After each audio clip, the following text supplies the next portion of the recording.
Food safety describes all actions and practices by relevant stakeholders in the food chain. So this includes consumers, producers, processors, legislators that write laws about food safety, the regulators that enforce those laws, and all of these are designed to keep food safe.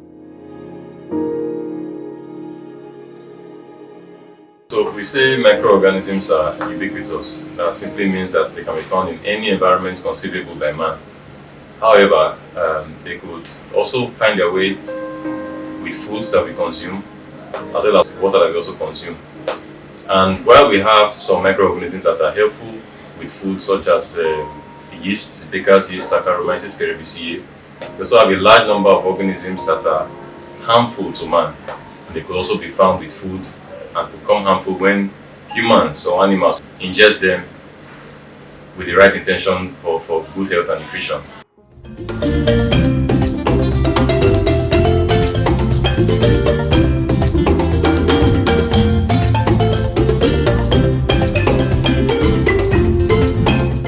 World Food Safety Day is a very good opportunity for us to raise awareness about food safety issues, particularly as they pertain to us in the local context.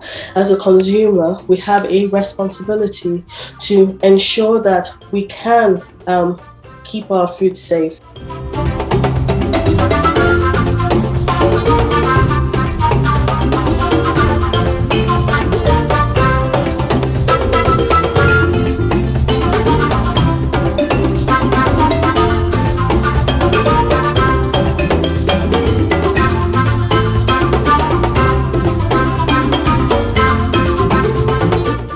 Consuming safe food is one of the most important indices in promoting good health.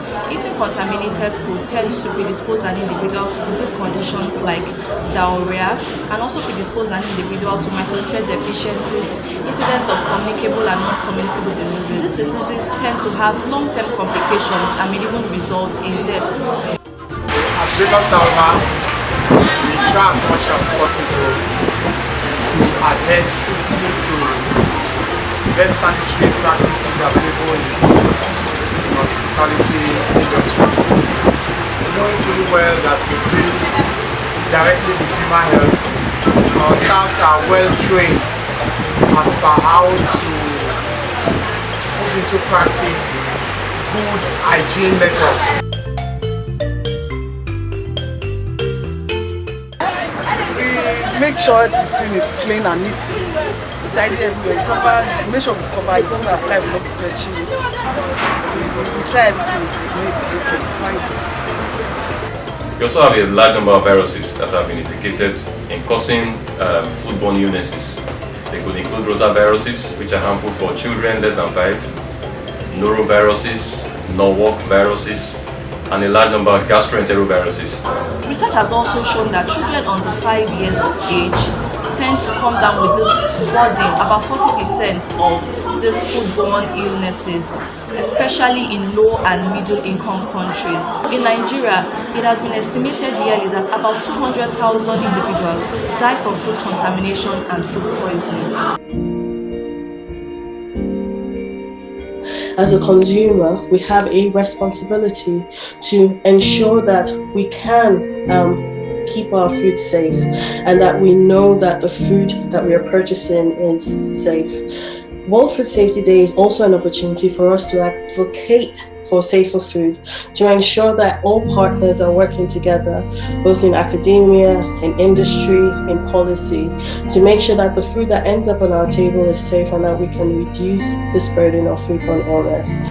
When getting food items, you should ensure that your hands are clean, properly clean to hold such foods and consume them. Foodborne illnesses are real.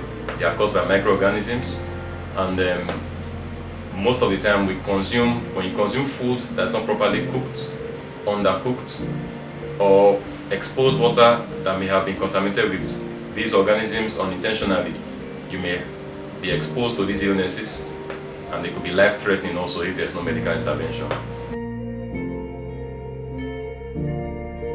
So some practical steps for keeping our food safe. First of all, we have to make sure that we stay clean. So this includes not just washing our hands regularly when we are preparing food or handling food, but ensuring that the areas where the food is being prepared and stored and the equipment that is being used to prepare this food is kept clean as well. It's very important to ensure that raw and cooked food are kept separate at all times. This is particularly important for raw meat, poultry, and seafood. We must cook our food thoroughly. So for stews and soups, this means that ensuring that food gets to boiling temperatures to make sure that any microorganisms that could cause disease that may be in the food in the raw products are killed.